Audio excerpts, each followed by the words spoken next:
सर्दी गर्मी, मेरा जीवन केवल प्रभु के लिए है। अब इस जड़ शरीर में कि सर्दी है तो हमारी ये साधना रुक जाए, हमारी उपासना रुक जाए, या गर्मी है, नहीं। देखो यहाँ तो सब सुविधाएं हैं, गंगा किनारे। हाँ, कभी जीवन में सब भीषण सर्दी, कई कई दिन धूप ही के दर्शन नहीं होते, ना कंबल ना स्वेटर ये सब। और आग तो गांव में मिलती, गंगा किनारे कहाँ आग है। और सन्यास में आग का निषेध सेकना, और उदर की आग जरूर बढ़ती थी, जठराग्नि, पर भरपेट भोजन भी नहीं। लक्ष्य केवल एक, कैसे प्रभु को मैं जानूं, कैसे उस तत्व को जानूं जो हमारा आत्मस्वरूप है। बस लक्ष्य में इतनी ताकत है, हर कष्ट, कभी कष्ट ही नहीं लगा। जिनका लक्ष्य भगवत प्राप्ति नहीं होता ना, उस अनुकूल परिस्थिति में तो दिनचर्या चलती है, प्रतिकूल में नहीं चल पाती। वो अनन्य प्रेमी नहीं है। अनन्य प्रेमी के हृदय में कोई भी त्रिभुवन का विघ्न बाधा नहीं पैदा कर सकता। सच्ची मानिए, कोई कष्ट परास्त नहीं कर सकता।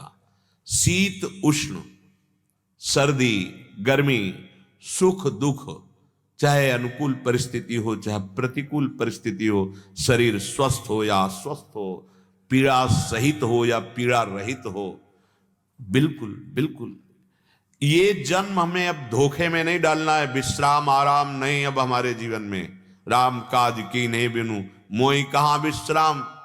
अरे जाको मन लाग्यो नंदलाल ही, ताही और नहीं भावे हो। समझ लीजिए, जौले मीन दूध में डाले बिनु जल नहीं सच पावे हो। मछली जल से प्रेम करती है, उसे गाय के दूध में डाल दो मर जाएगी, क्योंकि वो जल से प्रेम करती है।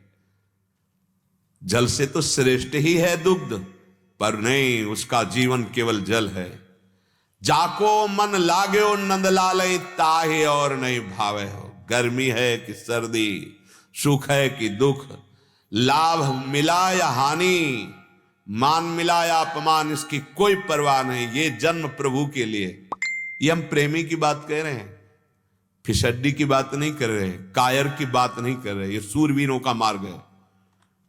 अगर हम कहीं किसी भी परिस्थिति में अपने दिनचर्या में बाधित हो रहे हैं तो हमारा लक्ष्य नहीं है प्रभु।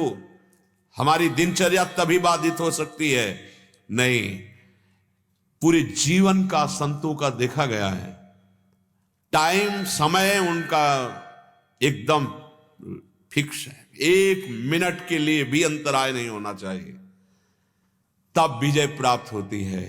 नींद पर, भूख पर, काम पर, क्रोध पर, हर विषय पर चैन से सोना, ये विषय भोग निद्रा हंसी जगत प्रीति बहुबात, नारायण हरि भजन में पांचों न सुहाग। बस इंद्रियों को थोड़ा विश्राम, बस फिर रात दिन। जैसे एक लोभी आदमी धन कमाता है, ऐसे जिसका लक्ष्य बन जाता है प्रभु की प्राप्ति, वो भजन कमाता है। सब कार्य करते हुए भजन। ये तो बात हटा दीजिए कि भजन करने का मतलब हम एकांत भाग कर चले जाएं। नहीं नहीं, एकांत कहां भाग के जाओगे, अंदर तो सारे विकार बढ़े। अपने कर्तव्य का पालन करते हुए भजन करो, उच्च अवस्था प्राप्त हो जाएगी, भागने की जरूरत नहीं। पर इतनी हिम्मत रखिए, यही तपस्या है। गर्मी हो या सर्दी, आपका समय लेट नहीं होना चाहिए, समय में बाधा नहीं पड़नी चाहिए। आप उसी समय उसी। अब आप सोचो, जब भीषण सर्दी पड़ती तो गंगा जी को स्पर्श करने की हिम्मत नहीं होती, और उस समय त्रिकाल स्नान, शरीर का कांपना ही बंद नहीं होता। जब कभी सूर्य भगवान, तो फिर किसी ऐसी कगार पे बैठकर जहां हवा न लगे तब सेक लगती है शरीर की। अगर बहुत सर्दी लगती तो गंगा जी में खड़े हो जाओ, तो ऊपर का कुछ हाथ पानी वो ठंडा होता है, फिर नीचे का गर्म। बस ऐसे जीवन को सौंप दो भगवान के हाथ में, ये जड़ शरीर है, इसको जितना आराम दुलार करोगे आसक्ति बढ़ती चली जाएगी। नहीं, ये देखो सच्चाई समझ लो, जितना इसे प्यार करोगे उतना ही धोखा मिलेगा आपको, क्योंकि ये और फंसाता चला जाएगा। उचित, आप में इतनी सामर्थ्य, उचित वस्त्र, उचित भोजन और खूब अपने कर्तव्य कर्म का पालन। जिसकी दिनचर्या में ऋतु का प्रभाव पड़ जाता है, सुख दुख का प्रभाव पड़ जाता है, मान अपमान का प्रभाव, निंदा प्रशंसा का प्रभाव, वो साधक उत्तम साधक नहीं। 4 लोगों ने वाह किया तो तुम्हारी दिनचर्या ठीक चल रही, और 4 लोग निंदा करने लगे तो उदास होकर तुम्हारी दिनचर्या टूट गई। नहीं, लोग चाहे वाह बोले या हमें गाली दें, हमारी दिनचर्या पे फर्क नहीं। चाहे सुख मिले या दुख, हमारी दिनचर्या पे फर्क नहीं। लाभ हो या हानि, हमारी दिनचर्या पे फर्क नहीं। गर्मी हो या सर्दी, वर्षा हो, कोई ऋतु हो, हमारी दिनचर्या पे फर्क नहीं। जिस समय जो दिनचर्या वही दिनचर्या, तब जाकर सिद्धावस्था प्राप्त होती है।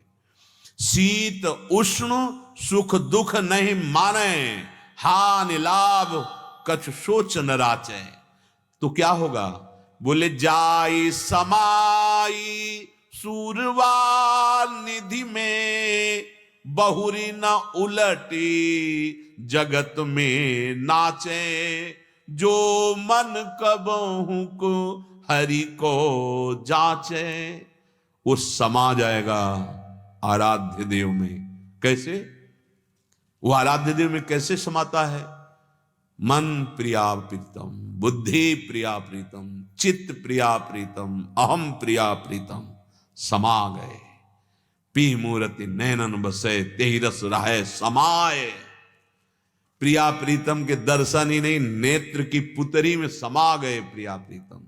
सच्ची बात। देह कुटुंब त्याजाए छूट सबही विदिना, तो वो परमानंद। तो आप कहेंगे ये तो किसी संत को होता होगा। नहीं, चक्रवर्ती सम्राट पद का निर्वाह कर रहे हैं महाराज अम्बरीश, महान भागवत।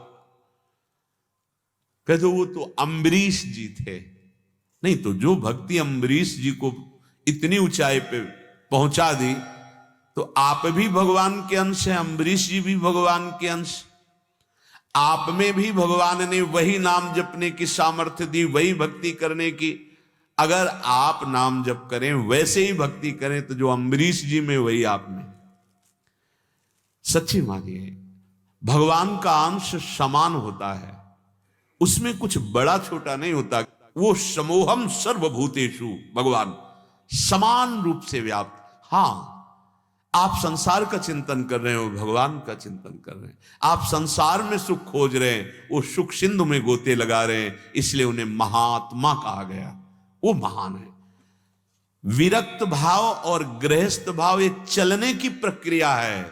स्थिति दोनों की समान, वस्तु दोनों को समान प्राप्त होगी, पर अपनी अपनी चाल से चले। वो विरक्ति से, वो गृहस्थी से। तो जाई समाई सूरवा निधि में, बहुरी न उलट जगत में नाचे। अब उसे संसार में नहीं आना पड़ेगा, अगर आएगा भी तो जीवन मुक्त होकर आएगा, कर्म बंधन युक्त नहीं। कर्म बंधन के बहुत बड़े बड़े दुख हैं, उनसे बचने के लिए मानव देह मिला है। इसीलिए श्रीपाद प्रबोधानंद जी महाराज कह रहे, रे दुर्बोध परम रहो भगवतः श्री राधिका नागरम। अब दुर्बुद्धि मत कर, समय नहीं है, बिल्कुल समय नहीं। आप पता नहीं कैसे भय रहित है। विचार करो तो अंदर से बड़ा भयावह लग रहा है संसार। क्यों यार, किस समय मर जाए कोई भरोसा नहीं। अब कैसे, हमारे पास जहां जाना है वहां का परिचय नहीं, वहां के लिए कोई हमारे पास सामग्री नहीं, और आप निश्चिंत हैं। मतलब समझ में नहीं आ रहा। हर पल एक बात लगी रहती है विवेकवान को, ये शरीर छूटेगा, ये सब छूटे, इसलिए कमा लो, जितना नाम कमा लो। अगर चलो आपको ये भय नहीं, तो ये भय तो रख लो कि ये बावरी बुद्धि कहां फंसा दे, बावरी बुद्धि कौन सा कर्म करवा दे कि हमारी दुर्गति हो जाएगी, यहां और वहां दोनों जगह दुर्गति हो जाएगी। कितना दंड मिलता है एक एक छोटे छोटे कर्मों का, और हम बिल्कुल इस बुद्धि के अधीन होकर जैसा निर्णय करती वैसा करते चले जा रहे हैं। रे दुर्बोध परम रहो भगवता श्री राधिका नागरम। ए दुर्बुद्धि सावधान हो जा, काहे को पाप कर्म करके अपने को दुर्गति में डाल रहा है। एकमात्र प्रिया प्रीतम के चरणों का आश्रय ले ले। तुम्हारे पास जो भी सामग्री वो तुम्हारी नहीं है, उस पर दैवी अधिकार है। जैसे आप कहोगे ऐसे देवताओं का क्या अधिकार है, देवी शक्तियों का क्या अधिकार है? भाई तुम्हारा घर, तुम्हारे कमाए रुपए, और अगर सरकार को आप नहीं उसमें से हिस्सा देते टैक्स, और पता चलेगा तो पूरे के पूरे रुपए जब्त हो जाएंगे और आपको जेल की सजा मिलेगी, आप अपराधी माने जाएंगे। बोले क्यों अपराधी? हमने कमाया है बहुत मेहनत करके। तो आप भारत सरकार के अंडर में रह रहे हो, आपका घर, आपकी जमीन, आपका व्यापार, ये सब भारत की भूमि पे है, और यहां आपको इसका कर देना पड़ेगा। होता है ना सर, कर देना होता है ना। अगर आपने खूब करोड़ों रुपए जमा कर लिए, कर नहीं दिए, तो रुपया भी जाएगा और आपको भी सजा मिलेगी, मिलेगी ना। ठीक ऐसे ही श्री भगवान कह रहे हैं कि ये जो आपको सामग्री मिली है, आपको मनुष्य जीवन मिला है, ये फ्री नहीं है, आपको कर देना होगा। क्या कर देना होगा? आप अपने कर्तव्य, बहुत से ऋण हैं आपको चुकाना होगा, पितृ ऋण, मातृ ऋण, देव ऋण, ऋषि ऋण, बहुत से, गुरु ऋण। अब आप तो ऋण की तो बात जाने दो, और ऋण बढ़ाते चले जा रहे हैं, अपमान करके, निंदा करके, पापाचरण करके, अधर्म करके। दुर्गति होगी पक्का। राज शासन आपको नष्ट कर देगा, दैव शासन आपको नष्ट कर देगा। कैसे? अग्नि देवता हैं, नष्ट कर देंगे, देख लेना। वायु देवता हैं, नष्ट कर देंगे। वरुण देवता हैं, नष्ट। अचानक भूमि हिल गई, भूमि, ये सब दैवी शक्तियां हैं, ये कोई साधारण नहीं, ये जड़ वस्तु नहीं भूमि।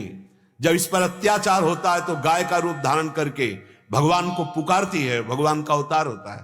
ये सब भगवान की दिव्य शक्तियां हैं, सबका हिस्सा है। आपके पास जो संपत्ति है, अगर आप उसके स्वयं भोक्ता बनते हैं तो आप चोर हैं, आपको दंड मिलेगा। वही फिर हम आपको समझा रहे हैं। आप कहोगे कैसे हम चोर हैं?